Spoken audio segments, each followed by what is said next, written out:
New year, new Hello, kumusta na ang pagsalubong ninyo sa bagong taon? Sana ang bawat tahanan ay napuno ng tawanan, yakapan at pag-asang sariwa.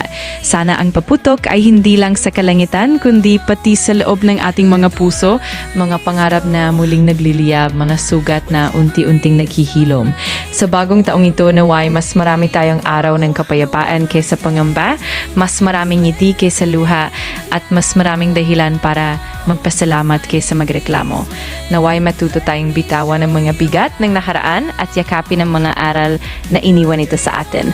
Para sa mga napagod, sana makatagpo kayo ng pahinga. Para sa mga nasaktan, sana makaranas kayo ng paghilom.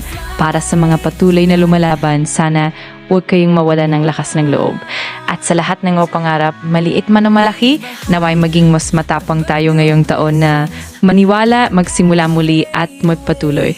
Maligayang bagong taon sa ating lahat. Naway maging mas mabuti, mas makabunuhan at mas puno ng pagmamahal ang bawat araw na darating. Bible verse, Jeremiah 29:11, sapagkat nalalaman ko ang mga panukalang iniisip ko tungkol sa inyo, sabi ng Panginoon, mga panukalang ikabubuti at hindi ikasasama upang kayo bigyan ng kinabukasang may pag-asa.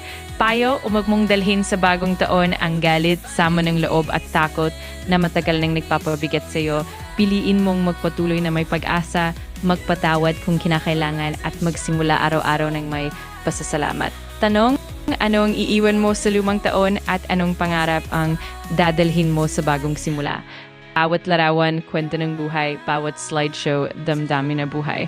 This is Sandy De Leon. Thank you for watching and please follow Camera Slideshow's Facebook page para mapanood agad ang mga bagong video upload at para sa inyong mga espesyal na okasyon, kami rin ang inyong Wi-Fi group, one-man band, or lights and sounds. Kontakin lamang kami sa 0997-895-5078.